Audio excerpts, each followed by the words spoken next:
Hi hello friends, praise lord.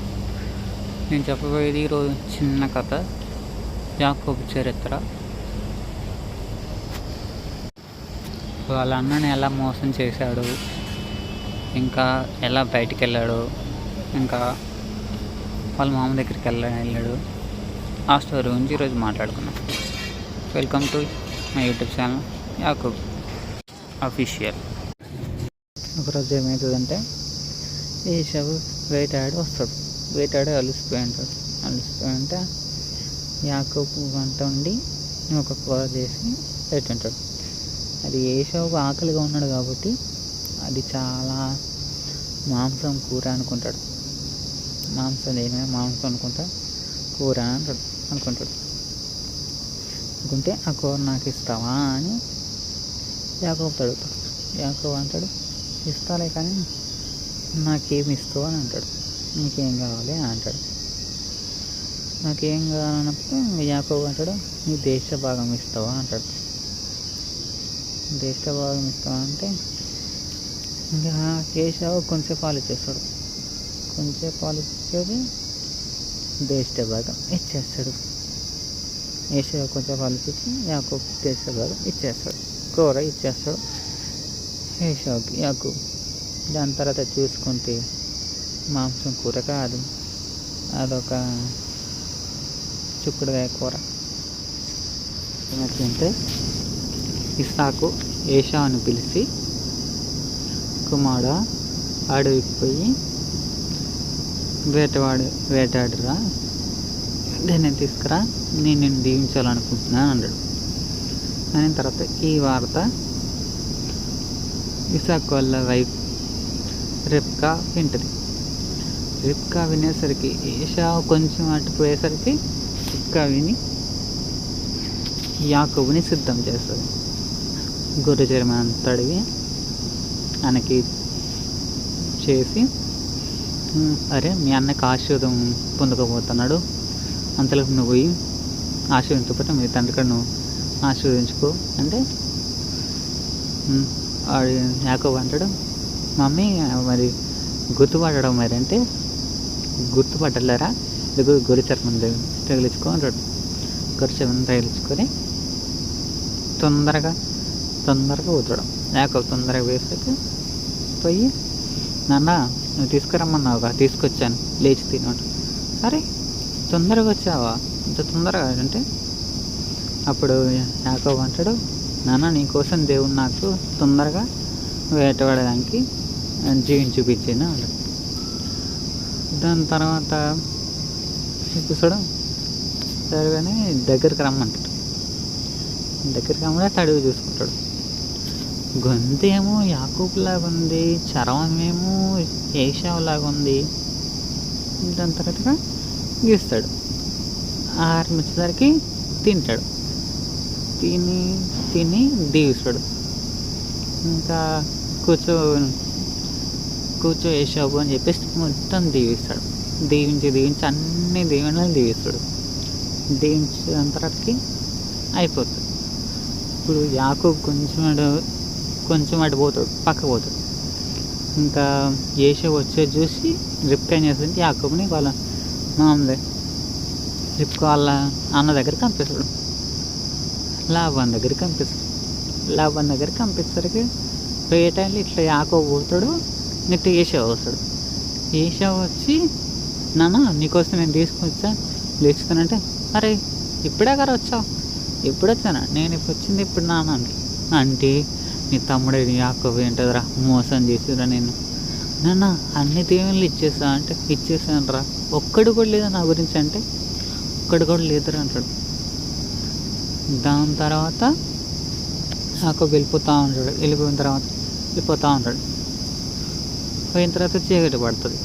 చీకటి పడిన తర్వాతకి ఒక దిక్కున తల కింద రాయి పెట్టుకొని పడుకుంటాడు. పడుకున్నప్పుడు కిందకి పైకి దేవతలు పోయి వస్తూ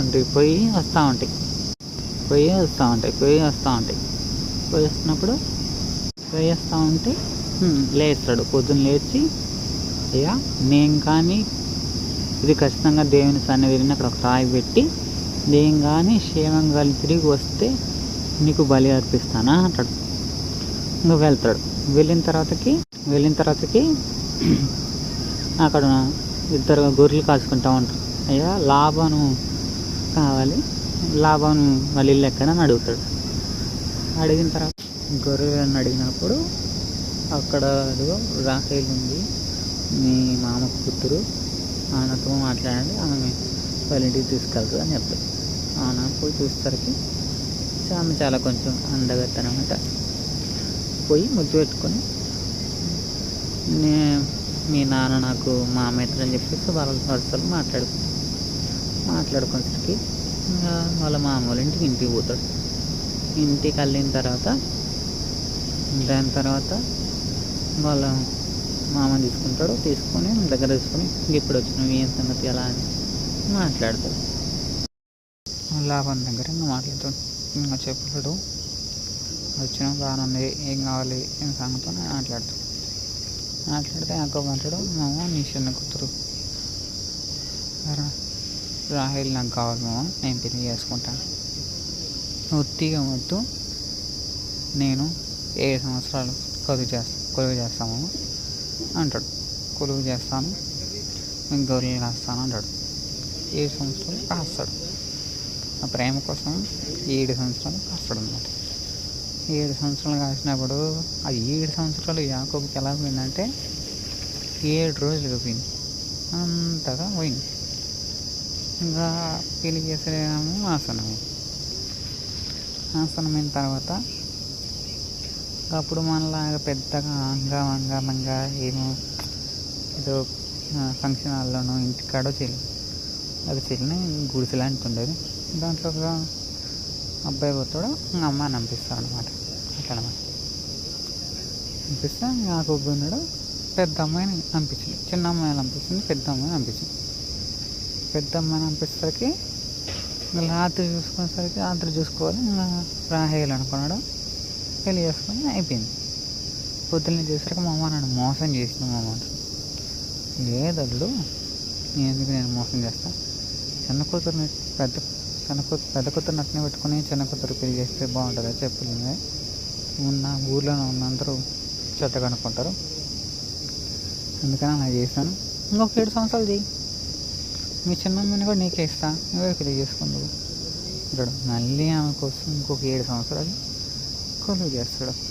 కొలువు చేసి 14 సంవత్సరాలు కొలువు చేసి గొర్రెలు రాసి ఆ గొర్రెలన్నింటినీ కాచి దాని తర్వాత యాకోబు ప్రేమించిన రాహేల్ని పెళ్లి చేసుకుంటాడు. ఒక రాహేల్ని పెళ్లి చేసుకోవడం, ప్రేమించిన అమ్మాయిని పెళ్లి చేసుకోవడం 14 సంవత్సరాలు కొలువు చేసి పెళ్లి చేసుకుంటాడు రాహేల్. ఎంత మంచి ప్రేమ కదా.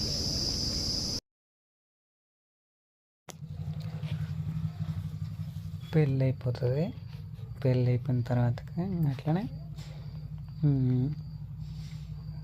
రాహేల్కి ఇద్దరు ఒక 10 మంది పిల్లలు అవుతారు. పెద్దగా అవుతూ ఉంటారు. ఇంకా యాకోబుకి ఒకసారి అనిపిస్తుంటే మా ఇంటికి వెళ్ళాలి అనిపిస్తాడు. అనిపించినాక వాళ్ళ మామని అడుగుతాడు. ఫస్ట్ అడిగిన తర్వాత లాభాన్ని అడిగితే లాభాన్ని పంపించండి అన్నాడు. తర్వాత ఏమన్నామో తెలియకుండా తెల్లవారు 4 గంటలకు 5 గంటలకు పిల్లలందరూ చేసుకొని తెలియకుండా వెళ్ళిపోతాడు. మళ్ళీ ఆపాలని అనుకుంటాడు, కానీ ఆపలేడు లాభాన్. మళ్ళీ దాని తర్వాత ఏమవుతుందంటే పాంగ కొంచెం దూరం పోగానే ఒక వార్త అందైతే, ఏషవు మీ అన్న నువ్వు ఇప్పుడు మోసం చూసినవంట కదా, అప్పుడు దాని గురించి నిన్ను చంపడానికి సైన్యం వేసుకొస్తున్నాడు అని వార్త వస్తుంది. అది విన్న యాకోబు ఇంకా వస్తున్నాడు అనే విషయం తెలిసి ఒక వాగు ఉంటుంది, ఆ వాగు అటు దాటి ఒక దగ్గర పోయి ఇంకా ప్రార్థన చేసేసరికి దేవుడు దిగి వస్తాడు. దేవుడు దిగి వచ్చేసరికి ఇంకా దేవుడితో పోరాడుతుంటాడు. అయా నన్ను దీవించు అంటాడు. నేను వదలరా నేను పోవాలంటే అయ్యా లేదు, నువ్వు నన్ను దీవించాలి. దీవించాలన్న తర్వాత సరే నీ పేరు ఏం పేరు అంటే యాకోబు అంటాడు. యాకోబు అంటే కొడతాడు. కొడేసరికి ఈ కాలు కొంచెం అటు జరుగుతుంది. జరిగేసరికి ఇప్పుడు చెప్పరా నీ పేరు ఏం పేరు అంటే యాకోబు అంటాడు. మోసగాడు అంటాడు. మోసగాడు అనేసరికి దాని తర్వాత ఇప్పటి నుంచి ఈ పేరు యాకోబు కాదు ఇస్రాయల్గా మారుస్తున్నాడని దీవిస్తాడు. ఇంకా వాకి ఇవి తీసుకొస్తాడు. అంతటి పోతారు, చిన్నగాడు పోతారు. పోయిన తర్వాత వాళ్ళ అన్న ఎదురవుతాడు. వాళ్ళ అన్న ఎదిరిన తర్వాత వాళ్ళ అన్న ఇద్దరు కలిసి ఎలా ఉన్నది అంతా పలకరించుకుంటారు. యాకోబుకు ఆస్తి మొత్తం ఏసావుకి ఇచ్చేస్తారు. ఇది ఒక ఈ కథ ఒక సారాంశం.